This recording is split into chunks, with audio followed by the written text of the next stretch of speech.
بھول بھلیاں تیری گلیاں از قلم فائزہ افتخار ایپیسوڈ 25۔ مجھے تو یہ مہندی وغیرہ کی رسمیں فضول لگتی ہیں، مگر امی کا اصرار ہے اعتدال اور توازن کے ساتھ ہوں تو رسمیں بری نہیں ہیں یار۔ خرم کے پرانے دوست نے اس سے کارڈ لیتے ہوئے کہا، امی اور باجیوں کو بھی لانا۔ رضوانہ باجی اور سدرا باجی کے کارڈز الگ سے لایا ہوں۔ ضرور جناب، آج شام کو ہی بھجوا دوں گا۔ بات کرتے کرتے اس کی نظر سامنے پلازا کے پارکنگ میں رکتی کار پر پڑی۔ وہ کارڈ سے توجہ ہٹا کے وہیں تکنے لگا۔ خرم نے اس کی نظروں کے تعاقب میں دیکھا، وہ وہی تھی، اس دن والی لڑکی جس کا تعارف وسیع نے سوہا کہہ کر کروایا تھا اور جس کے بعد وہ اس طرح گھبرا گیا تھا کہ چاہنے کے باوجود خرم کوئی اور سوال نہ کر سکا تھا۔ وہ کار سے نکلی، پیر کی ٹھوکر سے دروازہ بند کیا، حسب سابق سگریٹ ہونٹوں میں دبا تھا اور وہ بے حد سٹائل سے کش لگاتی پلازا کی بیسمنٹ کی جانب جا رہی تھی۔ ایک تو یہ ہمارے محلے کا گند، خرم کا دوست بے حد مقدر لہجے میں بڑبڑایا۔ کیا کہا تم نے؟ خرم نے چونک کر استفسار کیا۔ یہی واہیات کپڑوں والی، سگریٹ پیتی سیڑھیاں اتر رہی ہے جو۔ تم جانتے ہو اسے؟ اسے کون نہیں جانتا، آدھے سے زیادہ شہر واقف ہے اس کی آوارہ گردیوں سے۔ طوائف زادی ہے۔ واقعی؟ خرم نئے سرے سے الجھ گیا۔ اسے سمجھ میں نہیں آ رہا تھا کہ وسیع جیسے سیدھے سادے لڑکے کی کہانی اس طوائف زادی سے کیسے ٹکرائی۔ یار ان لوگوں نے اب ہر علاقے میں گند پھیلا رکھا ہے، پورا علاقہ تنگ ہے اس قسم کے ٹولوں سے۔ شریف اور خاندانی لوگ جائیں تو کہاں جائیں، ہر جگہ یہ گھسے ہوئے ہیں اور اچھی بلی خاندانی لڑکیوں کو بھی اپنی راہ پہ لگا رہی ہیں۔ اب اسے ہی دیکھ لو، اس کی سہیلی کو، شکل سے سیدھی سادی، شریف سی، معصوم سی لگ رہی ہے، مگر ہے تو اس کے ساتھ اس کے جیسے ہی ہوگی۔ خرم نے تب پہلی بار کار کے اندر بیٹھی تقدیس کو ذرا توجہ سے دیکھا اور اس کے اندر جھماکا ہوا۔ اس شکل کو وہ کیسے فراموش کر سکتا تھا؟ یہ صورت تو آج کل دن رات دیکھا کرتا تھا، آنکھوں میں ان گنت سپنے سجا کے۔ تقدیس کی تصویر اسے رخشندہ نے ہی دی تھی اور پہلی نظر اس پہ ڈالتے ہی وہ ماں کے حسن زن کا قائل ہو گیا تھا۔ وہ بہت حسین، بہت دلکش نہیں تھی، مگر کوئی بات تھی ضرور اس میں، جو سادہ سی مسکراہٹ اور روشن آنکھوں والا یہ چہرہ دل میں اترا جاتا تھا۔ اس چہرے کو وہ کیسے نہ پہچانتا؟ میں کیا کروں گا جا کے؟ وہ بہت الجھا ہوا تھا۔ ابھی کل شام اس نے تقدیس کو اس کار میں اس لڑکی کے ساتھ دیکھا تھا اور اب تک وہ کوئی فیصلہ نہ کر پا رہا تھا کہ یہ نظروں کا دھوکہ تھا یا کسی قسم کا ابہام۔ اور آج اس کی مہندی کی تقریب تھی، رخشندہ اسے ساتھ جانے کے لیے کہہ رہی تھی۔ مہندی پہ لڑکے کا ساتھ جانا ہمارے ہاں کا رواج ہے بھی نہیں، لیکن صبح ہی سب نے یہ طے کیا ہے کہ نکاح کی ادائیگی آج ہی کر دی جائے۔ کیوں، میں کہیں بھاگا جا رہا ہوں؟ وہ بات بے بات چڑ رہا تھا۔ خدا نخواستہ، رخشندہ دہل گئی۔ یہ صرف اس لیے کیا جا رہا ہے کہ کل کا فنکشن وقت پہ ختم ہو جائے، بارات کے جاتے ہی دوسری چھوٹی موٹی رسمیں ہوں اور کھانے کے فوراً بعد رخصتی۔ امی، میں خرم بے بس سا ہوا تھا۔ کل سے جس الجھن کا شکار تھا سمجھ میں نہیں آ رہا تھا کہ اس کا ذکر کس سے کرے۔ کبھی دل چاہتا وسیع کو اعتماد میں لے لے، مگر وسیع خود اتنا بکھرا بکھرا شکستہ سا نظر آ رہا تھا ان دنوں کہ اس سے سوہا کا ذکر کرنا اس کے زخموں پر نمک چھڑکنے کے مترادف ہوتا گویا۔ چلو شاباش، تیار ہو جاؤ جلدی سے، اچھا ہے اس بہانے مہندی کا فنکشن بھی وقت پہ ختم ہو جائے گا، ورنہ کب ہم وہاں سے واپس آتے، کب وہ لوگ آ کے تمہیں مہندی کی رسم کراتے۔ آپ کو صرف وقت کی بچت کی پڑی ہے۔ ہاں تو اچھا ہے نا، اتنی تو سردی ہے، چھوٹے چھوٹے بچے ساتھ ہیں، جلدی تیار ہو جاؤ، سب انتظار کر رہے ہیں تمہارا۔ وہ بے دلی سے راسل کا کرتا ہاتھ میں لیے اسے دیکھتا رہا۔ سوہا کو یہاں آنے کے بعد یہ کے بعد دیگرے کئی جھٹکے لگے تھے۔ پہلا جھٹکا اسے وسیع کو دیکھ کے لگا۔ اسے نہیں پتا تھا کہ تقدیس کی شادی وسیع کے خاندان میں ہو رہی ہے۔ دوسرا جھٹکا اسے منزہ کو دیکھ کے لگا، جو وشما کے ساتھ فنکشن میں موجود تھی۔ اتنا تو وہ جانتی تھی کہ منزہ میں اور وسیع کی ممانی میں کیا رشتہ ہے، مگر یہ نہیں پتا تھا کہ یہ رشتہ وسیع اور وشما کے حوالے سے ایک نیا رخ اختیار کر چکا ہے۔ جیسے ہی کسی کے توسط سے یہ حقیقت اس پہ واضح ہوئی، اس کے اندر کی کھولن تیزابی سی ہو گئی۔ منزہ، جس کی کیفیت عرصے بعد سوہا کو سامنے پا کے عجیب سی ہو رہی تھی، اب اس سے چھپتی پھر رہی تھی، کہاں تو اسے سامنے پا کے یک بارگی دل اسے گلے لگانے کو مچل رہا تھا، اور کہاں اب وہ کتراتی ہوئی نظریں چرا رہی تھی۔ وجہ سوہا کا حلیہ اور دانستہ کی جانے والی حرکتیں تھیں جن کی خاص تیاری وہ کر کے آئی تھی۔ رینا کے مشورے سے اس نے اس شادی میں تماشا لگانے کا سوچا ضرور تھا، مگر اب وسیع، منزہ اور وشما کی وجہ سے وہ صرف تماشا نہیں بلکہ ڈرامہ کرنے کے موڈ میں آ گئی۔ لباس تو پہلے ہی خاصا قابل اعتراض پہن کے آئی تھی، سگریٹ کے کش بھی مسلسل لگائے جا رہے تھے۔ پھر کسی معمولی سی بات پر اس نے تقدیس کے بہنوئی یعنی تحریم کے شوہر کا گریبان پکڑ لیا اور ایک کے بعد ایک ننگی گالی دینے لگی۔ اسے خود بھی احساس نہیں رہا تھا کہ وہ کیا کر رہی ہے، بس اتنا محسوس ہو رہا تھا کہ ایک لاوا سا تھا جو اندر سے ابل ابل کے باہر گر رہا تھا۔ کچھ لوگ حق دک اسے دیکھ رہے تھے، کچھ لوگ مزے لینے کے سے انداز میں۔ مدیحہ یہ جاننے کے بعد کہ یہ تقدیس کی دوست ہے اور اسی کی دعوت پہ آئی ہے، اپنے سمدھیانے سے منہ چھپائے پھر رہی تھی۔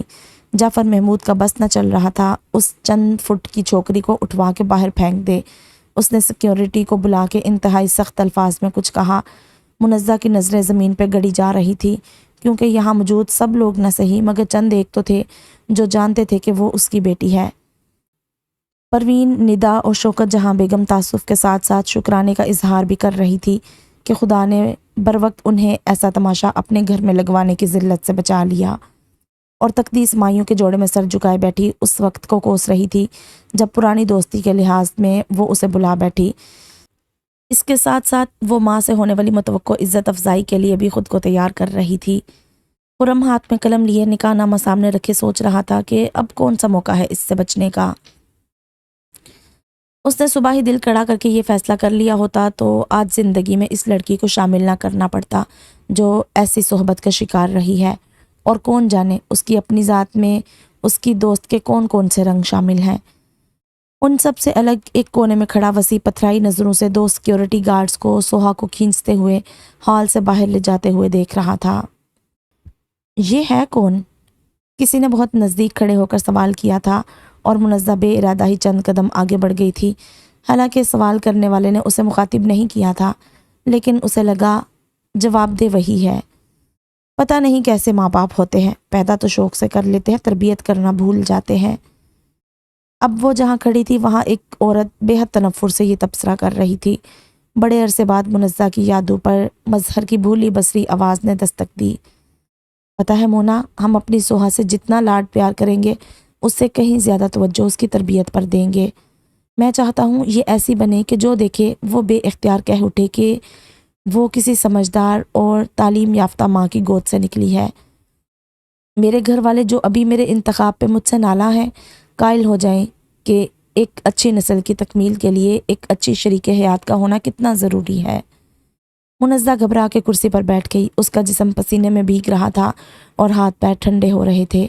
پروین نے دور سے اس کی یہ حالت دیکھی مگر اپنے دل میں کسی قسم کا ترحم محسوس نہ کیا، حالانکہ وہ جانتی تھی کہ منزہ لو بلڈ پریشر کی مریضہ ہے۔ ہر کوئی اپنا بویا ہوا کاٹتا ہے۔ میں تو سمجھتی تھی بھابھی کی تربیت ہی خراب ہے، یہ نہیں پتا تھا کہ خون بھی گندا ہے۔ جس نے ان کی گود میں پرورش پائی اس کا بھی ستیہ ناش کیا، اور جسے گود سے دور کیا اس میں بھی اپنا رنگ بھر دیا۔ اس سے پہلے پروین نے کبھی اس انتہا پہ جا کے منزہ کے خلاف کچھ نہیں سوچا تھا۔ مدیحہ بے حد خوفزدہ نظروں سے جعفر محمود کو دیکھ رہی تھی جس کا چہرہ ضبط کی کوشش میں نقوش کھو رہا تھا۔ ماحول کی نزاکت کا خیال نہ ہوتا یا وہ اتنے ڈھیر سے سمدیوں میں نہ گری ہوتی تو یقیناً وہ ابھی سارے حساب کتاب کر لیتا۔ مدیحہ نے اسٹیج پہ بیٹھے خرم کی جانب دیکھا جس کا چہرہ خطرناک حد تک سپاٹ تھا۔ اس کا ہاتھ جس میں قلم تھاما تھا وہ ساکت تھا۔ نکاح خواہ بھی نکاح کی کاروائی روکے ایک ایک کا منہ تک رہا تھا۔ جعفر نے مدیحہ کی نظروں کے تعاقب میں وہاں دیکھا اور جیسے یکدم ہوش میں آ گیا، تیزی کے ساتھ وہ اسٹیج کی جانب بڑھا۔ مولانا، آپ نکاح شروع کیجئے۔ یہ تو ایسے ہی۔ پہلی بار مدیحہ نے اس کے اکھڑ اور بے نیاز لہجے میں معذرت خوانہ رنگ گھلتے دیکھا۔ مراج الدین خود 3 بیٹیوں کے باپ تھے۔ جعفر محمود کے دل کو لاحق خدشات کو اچھی طرح بھانپ سکتے تھے۔ انہوں نے خرم کے کاندھے پہ ہاتھ کا ہلکا سا دباؤ ڈالا۔ بسم اللہ کرو، اور خرم نے دستخط کر دیے۔ تمہیں تو خوش ہونا چاہیے سوہا، تم نے اپنی بے عزتی کا بدلہ لے لیا ہے۔ رینا اسے روتا بلکتا دیکھ کے تسلی دے رہی تھی۔ مجھے تو یہ نہیں پتا کہ مجھ سے کس بات کا بدلہ لیا گیا ہے۔ اس کی ہچکیاں بن گئی تھی۔ اگر پاپا کی ڈیتھ ہو گئی تو کیا یہ میرا قصور تھا؟ ہر ایک کی زندگی سیٹ ہو گئی، سب اپنے اپنے مدار میں لوٹ گئے ان کے جانے کے بعد، لیکن ان کے جانے کی سزا میں نے اکیلے بھگتی۔ کیا ماما کی دوسری شادی میں نے کرائی تھی؟ پھر ان کی خوشیوں کے لیے میری ذات ہی کیوں بھینٹ چڑھائی گئی؟ اب ان سب باتوں، میرا مطلب ہے اس دل دکھانے والے ذکر سے کیا حاصل؟ ہمیشہ کی طرح یہ معاملہ ایسا تھا جس پہ رینا بے بس ہو جاتی تھی، چاہ کے بھی وہ اس کے دل سے یہ محرومی نہیں نکال پائی تھی۔ اس کا ادراک اسے بے دست و پا ہونے کا احساس دلا دیتا تھا۔ حاصل، حاصل، حاصل، وہ حلق پھاڑ کے چلائی۔ اس سے پہلے میں نے زندگی میں کیا حاصل کر لیا ہے جو دل کی ذرا سی بھڑاس نکالنے سے پہلے بھی یہ سوچوں کہ اس سے مجھے حاصل کیا ہوگا؟ ہاں، نکال لو دل کی بھڑاس، مگر اتنا تو سوچو، تمہاری ماں کا دل تمہاری کرلاہٹ سے مسلا جا رہا ہے۔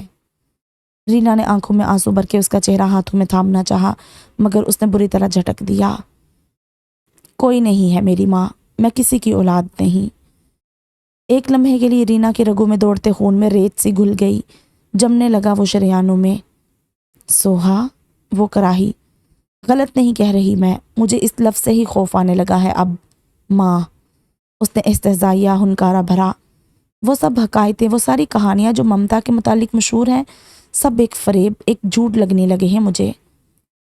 سوہا، میں نے کچھ نہیں کیا تمہارے لیے، میری ممتا ایک جھوٹ ہے، فریب ہے، مجھ سے خوف آتا ہے تمہیں؟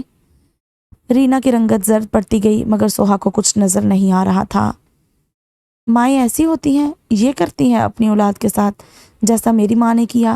صرف اپنے دکھ، اپنے عیش و آرام کے لیے اس نے پہلے مجھے دربدر کیا، اس کے بعد اپنے نام نہاد سہاگ، اپنے اس مطلبی، خود غرض، بے حس شوہر کو خوش کرنے کے لیے میرے حصے کی ساری محبت اس کی بیٹی پر لٹائی، پھر اس بیٹی کو خوش کرنے کے لیے میرا نصیب بھی اس کے نام لکھ دیا۔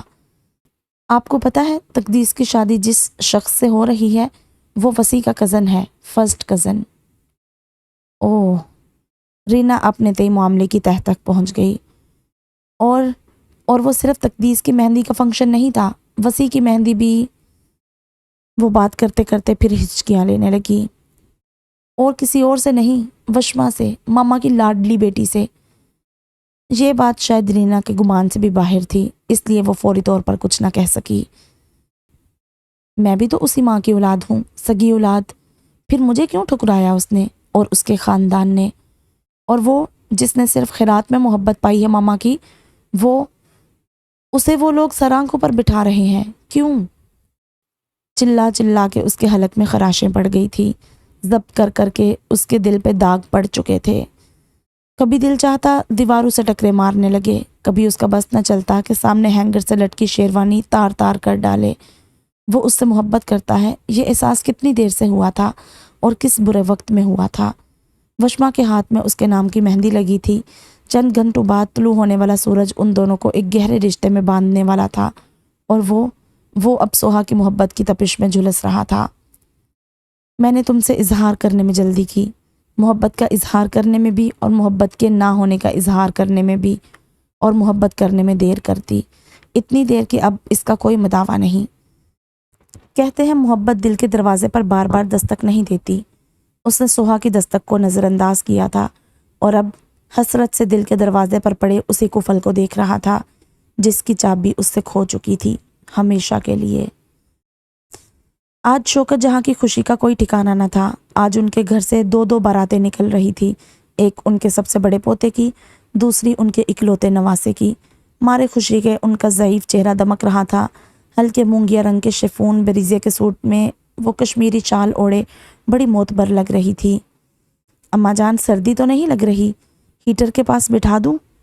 آتے جاتے کوئی نہ کوئی پوچھتا رہتا۔ کہاں کی سردی؟ ہمیشہ سردی کے آغاز میں ہی سر سے پیر تک گرم کپڑوں میں لد جانے والی شوکت جہاں کو آج اوائل جنوری کی اس سرد ترین بھیگی ہوئی رات سے بھی کوئی شکایت نہیں تھی۔ وہ بس نثار ہوتی نظروں سے سامنے بیٹھے خرم اور وسیع کی صحرا بندی کی رسم ہوتے دیکھ رہی تھی۔ لگتا ہے دونوں دلہاؤں میں جھگڑا ہوا ہے، ندا نے اپنی نند سے ہنستے ہوئے کہا۔ دونوں کے دونوں منہ سجا کے بیٹھے ہیں، خفا خفا سے۔ ندا کے تبصرے پر انہوں نے اپنی بے پایہ خوشی کے احساس سے باہر نکلتے ہوئے دھیان لگا کے دیکھا۔ واقعی ان کے چہرے پتھریلے سے لگ رہے تھے، جیسے خوش نہ ہونا چاہتے ہوں، نہ خوش نظر آنا چاہتے ہوں۔ اپنی خوشی میں انہوں نے یہ خیال تو کیا ہی نہیں کہ جو جوش و خروش گھر کے باقی افراد میں نظر آ رہا ہے، اس کی کوئی ذرا سی بھی رمق نہ وسیع کے چہرے پہ نظر آ رہی تھی، نہ خرم کے۔ جیسے بچپن میں لڑا کرتے تھے نا، تمہاری نہیں میری ڈرائنگ اچھی بنی ہے، یا یہ کہ تمہاری نہیں میری سائیکل زیادہ تیز دوڑتی ہے، لگتا ہے رات بھی خوب مارکا ہوا ہوگا کہ تمہاری نہیں میری دلہن زیادہ خوبصورت ہے۔ ندا اپنی عادت کے مطابق زیادہ گہرائی میں جانے کے بجائے یہ نتیجہ نکال رہی تھی۔ اس کے نند بھی ہنستی اور بات آئی گئی ہو گئی۔ وہ دونوں تو اب کسی خاتون کے ساڑی باندھنے کے بے ڈنگے سٹائل پر تبصرہ کر رہی تھی، لیکن شوکت جہاں کے شاداں فرحاں چہرے پر اب تفکر کی گہری لکیریں تھی۔ ماشاءاللہ کسی کی نظر نہ لگے، منزہ نے وشما کی پیشانی چومی جو گہرے سرخ اور سیاہی مائل سبز رنگ کے راجستانی لہنگے میں دلہن بنی غضب کی خوبصورت لگ رہی تھی۔ سدا خوش رہو، منزہ کی آنکھوں کے ساتھ ساتھ اس کا لہجہ بھی بھیگا ہوا تھا۔ وشما جانتی تھی کہ یہ دکھ صرف اس سے جدائی کا نہیں ہے، یہ اس جدائی کا رشتہ ناسور ہے جو جدائی آج سے کئی برس پہلے مقدروں میں لکھ دی گئی تھی۔ کل کی تقریب میں جو بدمزگی ہوئی تھی اس کی تفصیل وہ کئی ایک سے سن چکی تھی، بس منزہ سے تسلی کے چند بول کہنے کا حوصلہ نہ ہو رہا تھا۔ ماما آپ رات والی بات سے اب تک اپسیٹ ہے؟ اس نے منزہ کے ہاتھ تھامتے ہوئے پوچھا۔ نہیں تو، منزہ نے مسکرانے کی کوشش کی، مگر اس کوشش میں وہ اتنی زیادہ بے بس نظر آئی کہ وشما اپنے آنسو روک نہ پائی۔ کیا کر رہی ہو وشما؟ میک اپ خراب ہو جائے گا۔ ماما کیا تھا جو آپ آپی کے معاملے میں اتنی جلدی ہار نہ مانتی؟ کیا تھا جو آج وہ ہمارے ساتھ رہ رہی ہوتی؟ منزہ چند سیکنڈ خاموشی سے اسے دیکھتی رہی، پھر آہستہ سے اپنے ہاتھ اس کی گرفت سے چھڑاتے ہوئے کہا، یہ سوال تم اپنی ساس سے کرنا، جا تو رہی ہو۔ آج پہلی بار اس نے پروین کو وشما کی پھپھو نہیں ساس کہا تھا، ایک طرح سے وشما اور پروین کے درمیان حد بندی قائم کر دی تھی۔ وہ دونوں ہاتھ کانوں پر رکھے بیڈ پر اوندی پڑی تھی۔ بند دروازہ زور سے اور ایک تسلسل کے ساتھ کھٹکھٹایا جا رہا تھا، ساتھ ایک تواتر سے آتی رینا کی آوازیں، سوہا دروازہ کھولو، سوہا میں کہہ رہی ہوں دروازہ کھولو، سنا نہیں تم نے؟ چلا کے حکم دیتی رینا اچانک ہی منت سماجت پر اتر آئی۔ سوہا میری جان، میرے بچے، تمہیں میری قسم ہے یہ دروازہ کھول دو، نہیں روکتی تمہیں گھر سے باہر جانے کو، میں خود لے کر جاؤں گی۔ کہاں جاؤ گی؟ اور پھر کوئی جواب نہ ملنے پر وہ ایک بار پھر دھمکیوں سے اسے روب میں لانے لگی۔ دروازہ کھولو سوہا ورنہ میں توڑوا دوں گی، تمہارے چاچو کو فون کرنے لگی ہوں میں۔ تھک ہار کے وہ وہیں دروازے کے پاس نیچے بیٹھ کے اونچی آواز میں رونے لگی۔ سوہا مت امتحان لو میری ممتا کا، میرا دل پھٹ رہا ہے، مجھے پتا ہے تم کچھ کر لو گی، تم کچھ نہ کچھ ضرور کرو گی۔ پھر وہ چونک کے اٹھی، نہیں میں اس وقت کا انتظار نہیں کروں گی۔ وہ پھر سے دروازہ دونوں ہاتھوں سے پیٹنے لگی۔ میں خالی ہاتھ نہیں ہونا چاہتی، میں تمہیں نہیں کھو سکتی سوہا، تم میری ساری زندگی کا حاصل ہو، ایک ہی تو چیز کمائی ہے میں نے۔ ملازم دور کھڑے تماشا دیکھ رہے تھے، کسی کی نہ ہمت ہو رہی تھی پاس جانے کی، نہ ضرورت۔ بڑی کوٹھیوں میں ایسے نتنے ہنگامے دیکھنا ان کے لیے معمول کی بات تھی۔ صدیق، رینا نے چلا کے ڈرائیور کو بلایا، جاؤ لان کی طرف سے جا کے کھڑکی کا شیشہ توڑ دو۔ صدیق نے دروازہ توڑ کے گرل کے اندر ہاتھ ڈال کے لاک کھولا۔ رینا اب بھی وحشیانہ طریقے سے دروازہ پیٹ رہی تھی۔ صدیق نے کمرے میں داخل ہو کر دروازہ کھولا تو وہ تیر کی طرح اندر لپکی اور بیڈ پہ اوندی گری سوہا کو کاندھوں سے پکڑ کر سیدھا کیا۔ اس کے ناک اور منہ سے خون کی لکیریں بہہ رہی تھی اور چہرے پر غیر مانوس سی سوجن تھی۔ خرم بھاری قدموں کے ساتھ چلتا اس کے پاس آیا، جو نارنجی مائل سرخ لہنگے میں ملبوس گھونگھٹ نکالے بیٹھی تھی۔ خرم نے دل کو ٹٹولا، کوئی جوش، کوئی جذبہ، کوئی احساس، کوئی لطافت، کچھ بھی تو نہ تھا۔ اس نے بڑی سیدھی سپاٹ زندگی گزاری تھی، نو عمری اور کالج لائف میں بھی ان چکروں سے دور رہا۔ وجہ اس کے مزاج کی خشکی نہیں تھی، صرف یہ تصور تھا کہ وہ محبت میں توحید کا قائل تھا، اپنے گھر کے ماحول سے بھی واقف تھا، اپنی ذمہ داریوں کا بھی ادراک تھا اسے۔ کسی بھی بڑھتے ہاتھ کو تھامنے سے پہلے اب یہ خوف لاحق رہتا کہ کہیں اگر وہ اس عہد کے تقاضے نبھانے میں ناکام رہا تو اگر اس کے گھر والے اس تعلق کو نہ قبول کر پائے تو کسی اور سے محبت کے عہد و پیمان کر کے شادی اپنے ماں باپ کی پسند سے کرنا اسے بڑا بزدلانہ فیل لگا کرتا تھا۔ دوسری جانب اپنی محبت کے لیے خاندان اور زمانے سے ٹکرا جانے کے باہمت فیل کے لیے بھی وہ خود کو اہل نہیں پاتا تھا۔ پہلے سے دل پہ کسی اور کا عکس لیے کسی اور کو زندگی میں شامل کرنا اسے بددیانتی لگا کرتا تھا، اس لیے اس نے یہی بہتر سمجھا کہ اس کی نوبت ہی نہ آنے دی جائے۔ بہت سے قدم اس کی جانب اٹھے، بہت سے ہاتھ اس کی جانب بڑھے، لیکن اس نے کسی کی حوصلہ افزائی نہیں کی۔ وہ محبت کے لیے سر پہ کفن باندھ لینے والوں میں سے نہیں، اس لیے اسے اس قسم کے تعلق کا حصہ بھی نہیں بننا۔ وہ محبت صرف اسے دے گا جو اس کی جائز حقدار بھی ہوگی اور رفیق کار بھی۔ اسی لیے تو جب اسے پہلی بار پتہ چلا کہ وسیع اس رشتے پر تیار نہیں تھا اور اس کی جذباتی وابستگی کسی اور کے ساتھ تھی، لیکن گھر والوں کے نہ ماننے پہ وہ وشما سے شادی کر رہا تھا، وہ حیرت میں مبتلا تھا کہ کوئی دل میں کسی اور کو بسا کے زندگی کسی اور کے ساتھ گزارنے کا فیصلہ کیسے کر سکتا ہے۔ وہ کورا دل لے کر اپنے جیون ساتھی کو پوری گرم جوشی کے ساتھ خوش آمدید کہنے کے لیے تیار تھا، اور پھر اس گرم جوشی پہ کسی وسوسے نے ٹھنڈے چھینٹے مار دیے۔ وہ بے دلی سے اس کے برابر بیٹھا کوٹ کی جیب سے وہ مخملی ڈبیا نکالنے لگا جو 2 دن پہلے ہی رخشندہ کے ساتھ جا کے خریدا تھا۔ ڈبیا سے کنگن نکالتے ہوئے اسے خیال آیا کہ رونمائی کا تحفہ دینے سے پہلے اس کے تقاضے بھی پورے کرنے ہوں گے۔ سرد ہاتھوں سے گھونگھٹ اٹھاتے ہوئے اس نے بڑی ہی اچٹی نظر اس کے چہرے پر ڈالی۔ بظاہر کوئی کمی کوئی خامی نہ تھی، لیکن جو کمی تھی اس کا احساس خرم کو بڑی شدت سے ہو رہا تھا۔ چند منٹ کے تکلیف دہ انتظار کے بعد کچھ بے چین ہو کر تقدیس نے ذرا کی ذرا نظریں اٹھائی۔ سامنے بیٹھے شخص کی آنکھوں میں اس کے لیے صرف اجنبیت تھی، سرد مہری تھی۔ اس کا دل اتھاہ گہرائیوں میں ڈوب گیا۔ وسیع نے بے یقینی سے سیل فون کی اسکرین پہ چمکتے حروف کو دیکھا۔ کل سے اس کا فون مسلسل آف تھا۔ ابھی دراز میں سے نکالتے ہوئے یوں ہی بے ارادہ ہی آن کر کے دیکھا تو کسی انجان نمبر سے 3 پیغامات منتظر تھے۔ سوہا کو ہاسپٹل لے کر جا رہی ہوں، جلدی رابطہ کرو۔ وہ بری طرح چونکا۔ اگلا پیغام جلدی سے نکالا، اس کی حالت نازک ہے، اس وقت ہاسپٹل کے ایمرجنسی میں ہوں، جلدی پہنچو۔ وسیع کے کان سائیں سائیں کرنے لگے۔ اس نے اگلا پیغام بھی نکال لیا تھا، مگر ہر لفظ دھندلا دھندلا نظر آ رہا تھا۔ اس نے تیزی سے پلکیں جھپکی، آنکھوں کے آگے چھائی دھند اوس بن کے ٹپک پڑی۔ میں سوہا کی ماما ہوں۔ اب پیغام بھیجنے والے کو اپنا تعارف کروانا یاد آیا تھا۔ وہ ICU میں ہے اور شاید تمہارا انتظار کر رہی ہے۔ خدا کے لیے میری بیٹی کی موت آسان کر دو، اسے اس کشمکش سے نکال دو، رینا۔ وشما واش روم سے اپنا بھاری لباس تبدیل کر کے اور زیورات سے نجات حاصل کر کے نکلی تو وسیع کو بجلی کی سی تیزی کے ساتھ کمرے سے نکلتے دیکھا۔ وسیع، اس نے سارے حجاب اور جھجک بلائے طاق رکھ کے اسے پکارا، مگر شاید اس نے سنا ہی نہیں۔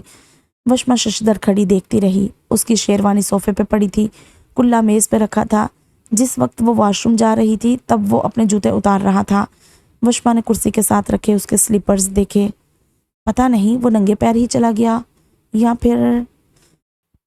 اس کے ساتھ ہی رات کے سناٹے میں کار کے سٹارٹ ہونے کی آواز نے اسے پھر سے مخمصے میں ڈال دیا۔ گیٹ کے کھلنے اور پھر بند ہونے کی چرچراہٹ کے دوران ہی دروازے پر بڑی بےتاب سی دستک بھی ہو چکی تھی۔ وشما نے اسی الجھن بھرے انداز میں دروازہ کھولا تو سامنے پروین سوالیہ نشان بنی کھڑی تھی۔ وہ چڑ سی گئی۔ بجائے اس کے کہ وہ ان سے وسیع کے یوں بنا بتائے اٹھ بھاگنے کی وجہ دریافت کرتی، وہ اس سے تفتیش کر رہی تھی۔ مجھے کیا پتا، ظاہر ہے وہ اس کے سوا کیا کہتی، مگر پروین مطمئن نہ ہوئی۔ تمہیں نہیں پتا ہوگا تو کسے پتا ہوگا، یہاں تمہارے علاوہ اور کون تھا اس کے پاس؟ میں واش روم میں تھی، مجھے نہیں پتا کیا ہوا، میں نے صرف جاتے دیکھا تھا۔ میں سمجھی کسی سے کوئی بات کہنے گئے ہوں گے یا کوئی اور کام ہوگا۔ کم از کم تم پوچھتی تو صحیح کہ وہ اتنی رات کو اور وہ بھی اس موقع پر کہاں جا رہا ہے۔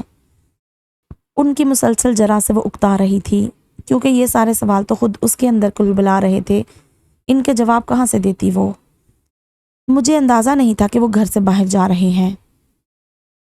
کمال ہے، کہاں جا سکتا ہے وہ، اور وہ بھی بغیر مجھے بتائے؟ ان کی مجھے بتائے بغیر والی بات پہ وشما اور بھی کبیدہ خاطر ہوئی۔